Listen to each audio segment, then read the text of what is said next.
Halo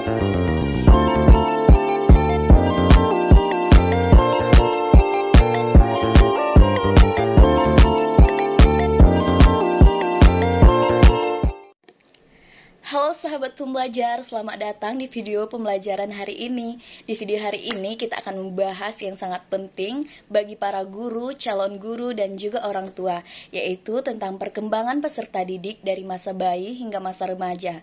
Tahukah kamu sahabat pembelajar, setiap tahap usia memiliki ciri perkembangan yang berbeda. Nah, kalau kita bisa memahami itu, maka kita bisa memberikan pendekatan pendidikan yang lebih tepat dan efektif. Baik sahabat pembelajar, yuk kita bahas mulai dari awal kehidupan manusia. Yang pertama itu ada masa bayi dan implementasinya dalam pendidikan. Masa bayi dimulai sejak lahir hingga usia 2 tahun. Meskipun mereka belum bisa berbicara atau berjalan, masa ini adalah pondasi utama untuk perkembangan selanjutnya. Apa sih yang terjadi pada masa ini? Yang terjadi pada masa ini yaitu yang pertama, bayi mulai mengenal suara ibunya, bayi mulai belajar tersenyum, merespons suara, dan mengenali wajah. Otot-otot mulai menguat dari mengangkat kepala, tengkurap, hingga merangkak. Lalu apa sih kaitannya dengan pendidikan? Nah, kaitannya dengan pendidikan itu ada 3 sahabat pembelajar. Yang pertama, pada masa ini, otak berkembang sangat cepat. Rangsangan seperti menyentuh, mendengar lagu, atau melihat warna-warna cerah sangat membantu perkembangan otak. Yang kedua, kasih sayang dan kelekatan emosional dengan orang tua atau pengasuh akan membentuk rasa aman dan percaya diri anak untuk di kemudian hari. Dan yang ketiga itu, anak yang tidak mendapatkan stimulasi atau perhatian bisa mengalami keterlambatan perkembangan, seperti bicara lambat atau takut bertemu orang lain. Nah, contoh implementasi yang pas pada masa ini yaitu membacakan cerita meskipun bayi belum mengerti, mengajak bayi berbicara sambil memandikan atau menyuapinya, memberikan mainan edukatif seperti bola warna-warni atau cermin kecil. Maka sahabat pembelajar, kita jangan remehkan masa bayi, karena disinilah fondasi, karakter, dan kemampuan kognitif anak mulai dibangun. Nah, sekarang kita masuk ke masa awal kanak-kanak, yaitu usia balita sampai masuk SD. Inilah masa yang penuh energi, rasa ingin tahu anak yang tinggi, dan imajinasi tanpa batas. Apa saja sih yang berkembang di masa ini? Nah, yang berkembang pada masa ini yang pertama ada motorik kasar. Anak mulai berlari, melompat, memanjat. Dalam motorik halus, anak sudah belajar seperti menggambar, mewarnai, menyusun balok. Dalam bahasa, kosakata anak bertambah pesat. Anak suka bertanya, kenapa ini, kenapa itu. Dan dalam hal emosi, anak mulai belajar mengelola rasa marah, sedih, atau bahagia.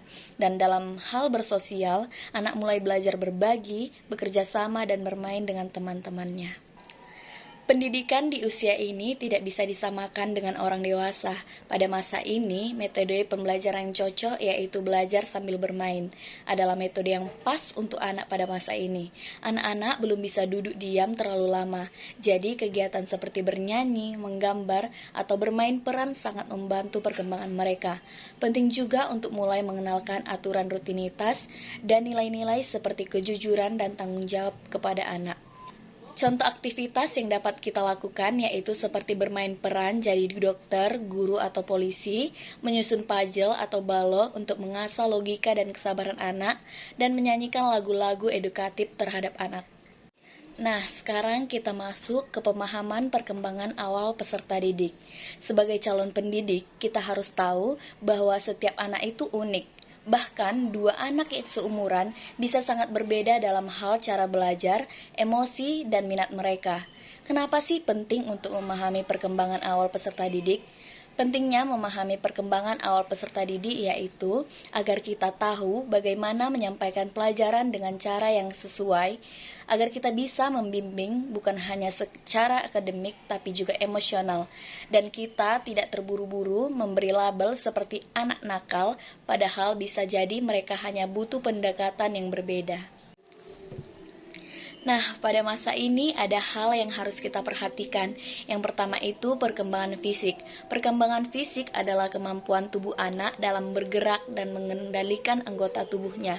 Contohnya itu, anak sudah bisa memegang pensil untuk mencoret-coret kertas, dan anak juga bisa berlari kecil saat bermain kejar-kejaran di halaman. Yang kedua ada perkembangan kognitif atau berpikir dan memahami. Kognitif adalah kemampuan anak dalam berpikir, memahami, dan memecahkan masalah. Contohnya itu saat gelas tumpah, anak berkata, "Oh, karena aku menyenggolnya, maka gelas itu tumpah." Artinya, anak mulai mengerti hubungan sebab akibat. Dan contoh berikutnya, anak bisa mengelompokkan mainan berdasarkan warna atau bentuk. Yang ketiga ada perkembangan bahasa. Bahasa adalah kemampuan anak dalam berbicara, mendengar, dan memahami kata-kata. Contohnya itu seperti anak usia 2 tahun bisa mengatakan kalimat seperti mau makan nasi. Anak mulai menghafal nama-nama hewan seperti kucing, ayam, gajah, dan lainnya. Yang keempat ada perkembangan emosi dan sosial. Ini adalah kemampuan anak dalam mengenali dan mengungkapkan perasaan serta berinteraksi dengan orang lain. Misalnya saat sedih anak bisa bilang, "Aku sedih, mainanku rusak." Dan contoh selanjutnya itu, anak juga bisa berbagi kue dengan temannya atau ikut bermain bersama tanpa berebutan mainan. Dengan pemahaman ini, guru bisa menjadi pembimbing yang peka, bukan hanya pengajar materi. Sekarang kita masuk ke masa yang paling dinamis, yaitu masa remaja, dari usia 12 sampai 18 tahun. Ini adalah masa transisi dari anak-anak menuju dewasa. Apa sih yang terjadi di masa ini? Nah, yang terjadi pada masa ini yaitu dalam hal fisik, terjadi perubahan hormon, suara membesar, menstruasi, tumbuhnya rambut di area tubuh. Dalam hal emosi, suasana hati cepat berubah, kadang merasa tidak dipahami. Dalam hal sosial, mulai tertarik dengan lawan jenis, ingin lebih mandiri dari orang tua. Dalam hal kognitif, mulai berpikir abstrak dan kritis. Remaja bisa membahas hal yang filosofis, keadilan, bahkan identitas diri. Tetapi, remaja juga mudah terpengaruh oleh lingkungan, sehingga sangat penting untuk membangun komunikasi yang baik dengan mereka. So, teman-teman pembelajar, perjalanan perkembangan anak dimulai dari sejak mereka bayi hingga jadi remaja yang sedang mencari jati diri. Setiap tahap punya keistimewaan dan tantangannya sendiri. Kalau kita bisa memahami setiap tahap ini, maka kita bisa menjadi pendidik atau orang tua yang lebih bijak dan efektif. Jangan lupa, pendidik bukan cuma mengajar, tapi juga membimbing, memahami, dan memberi semangat. Terima kasih sudah menyimak video ini sampai akhir. Semoga bermanfaat dan jangan lupa untuk terus belajar dan berbagi kebaikan. Sampai jumpa di video pembelajaran berikutnya. See you!